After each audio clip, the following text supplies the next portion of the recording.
सात संगत जी, प्यार से कहना, ध्यान निरंकार जी।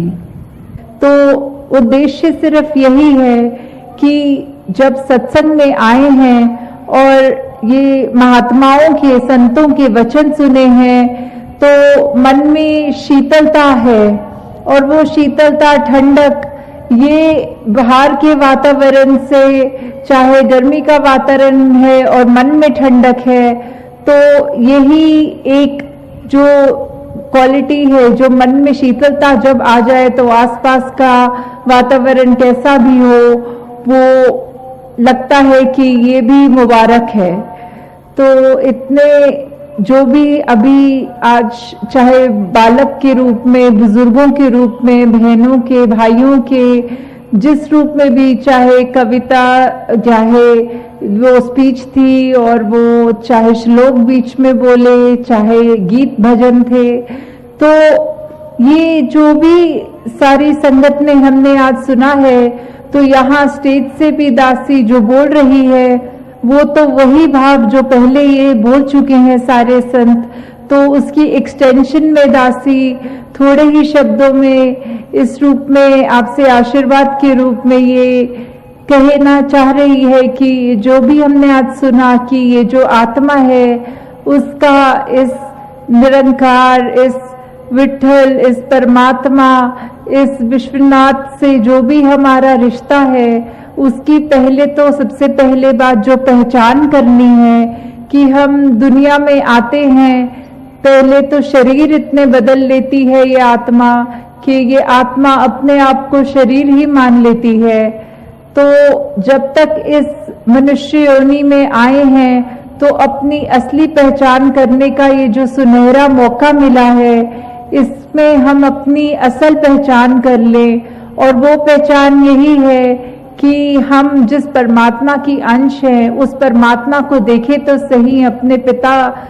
के दर्शन करें। और भक्ति भी तभी शुरू हो सकती है जब इस परमात्मा के दर्शन हो जाए, और ये दर्शन करने संभव हैं। तो जब ये पहचान हो जाए, हमें अपना जीने का मकसद समझ आ जाए, तो फिर जीते जी भी हम कभी भी ये नहीं चाहेंगे कि जानबूझ के किसी को दुख दे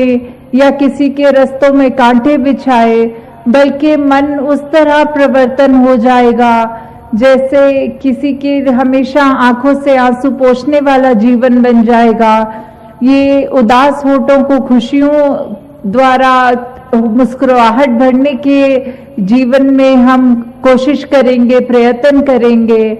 जैसे ये जो तब्दीली होती है, ये तो मन की तब्दीली अपने आप हो जाती है जब इस परमात्मा का एहसास हमारे जीवन में आ जाता है कि वही मन जो पहले सिर्फ चतुर चालाकियों में दूसरों को गिराने के लिए ही इच्छुक रहता था, अब वो मन निंदा भी सुनना पसंद नहीं करता। वो सिर्फ अपने यही कोशिश करता है कि कहीं मनों में आग लगी है तो शीतल वचनों से, अच्छे कर्मों से उस आग को बुझाया जाए। तो जैसे ये जो ट्रांसफॉर्मेशन, ये रिफॉर्मेशन की बात होती है, वैसे विवेकानंद जी ने भी, हम सब ने ये घटना सुनी है कि उन्होंने एक बार कहा कि आई वॉन्ट रिफॉर्मर्स, तो सभी ने अपने हाथ खड़ा कर दिए, पर उन्होंने कहा कि बात पूरी ये है कि I want reformers who can reform themselves, कि किस तरह सिर्फ बात ये नहीं कि हम दुनिया में कोई क्रांति लाएंगे, कोई अच्छे बातें फैलाएंगे, पर सबसे जरूरी बात ये है कि सबसे पहले हमें अपने अंदर का बदलना है। चाहे शरीर की खूबसूरती के लिए, चेहरे के निखार के लिए तो हम बहुत यत्न करते हैं, पर हम सारे भक्तों का जीवन देखें तो वो इसलिए नहीं जाने गए क्योंकि वो शारीरिक सुंदरता थी उनमें या कोई अच्छा गाते थे, पर सिर्फ इसलिए क्योंकि वो जो मन में उनके भाव थे, संतों वाले गुण थे उनके जीवन में, उस वजह से ही उनका दर्जा अलग है।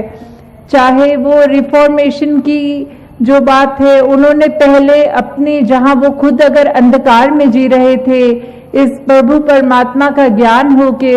ये उन्होंने अपने जीवन को ये ट्रांसफॉर्म किया, ये रिफॉर्म किया और उस तरह से फिर से बनाया कि पहले से अधिक सुंदर बनाया और वही सुंदर भाव पूरे जग में फैलाए।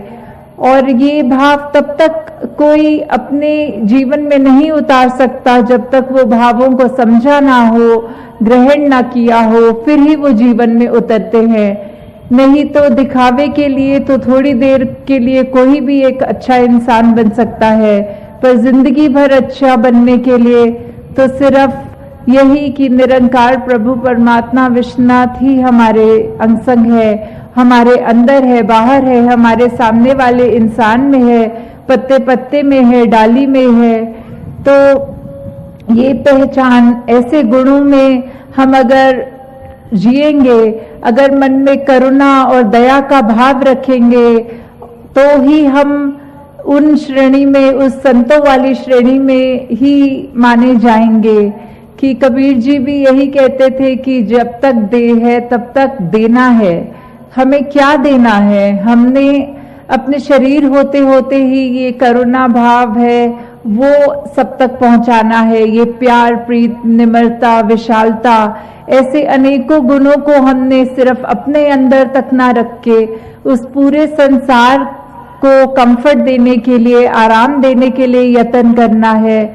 कि हमारी वजह से अगर कोई भी चीज, किसी एक व्यक्ति का भी जीवन थोड़ा ज्यादा सुखमय हो सके तो क्यों ना ऐसा कोई कदम उठाएं। तो आप सब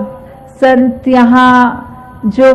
इस संगत रूप में, सत्संग रूप में आए हैं, तो साथ ही ये सेवा और सिमरन का जो हमें दात मिली है, वो सेवा भी वो जो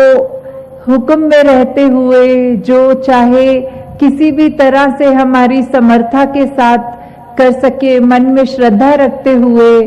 तो वही है। और सबसे उत्तम सेवा तो यही होगी कि हम अपने अंदर जो हमारी रोशनी है, इस ब्रह्म ज्ञान की दात जो हमने पाई है, हम ये ऐसी सेवा करें कि जो भी एक व्यक्ति हमारे कांटेक्ट में आए उस तक ये रोशनी पहुंचाएं। हमारा मुख तो उजला हो गया, अगलों का भी, औरों का भी मुख उजला करें। तो ऐसी सेवा तो सबसे उत्तम सेवा है। और साथ में ये जो सिमरन है, जिससे हम खुद हमेशा उस चेतन अवस्था में रहते हुए इस निरंकार के साथ अपनी कनेक्शन को बरकरार रख सकते हैं। तो ये सेवा सिमरन सत्संग जब तक है तब तक ही इस निरंकार का, इस ब्रह्म ज्ञान का वासा हमारे मन में है। नहीं तो ये कब हम दुनियावित रूप में जिस तरह हम रहते हैं, तो जब तक हम ये भूल जाएं अगर एक पल के लिए भी, तो उसमें हमारा ही नुकसान है। तो इस हम दुनिया में आए हैं तो चाहे कोई भी उपलब्धि हमारी हो, हम अच्छे से अच्छे एक दुनियावी रूप में अपना जॉब करते हों, बिजनेस करते हों, वो सारी हमारे को मुबारक हैं वो अचीवमेंट्स। पर तब तक कि जब तक एक अच्छे इंसान नहीं बने, अपना असली मकसद पहचाना नहीं, तब तक वो सारी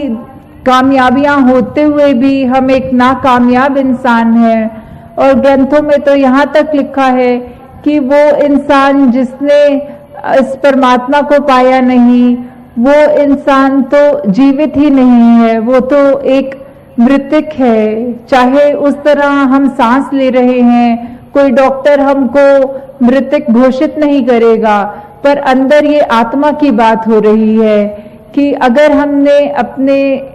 उद्देश्य को समझ लिया, प्राप्त कर लिया, इस जानकारी को प्राप्त कर लिया कि हम असल में कौन हैं, कहाँ से आए हैं, जीवन जी रहे हैं तो कहाँ जी रहे हैं, और एक बार जब ये आंखें बंद हो जाएंगी तो कहाँ जाना है।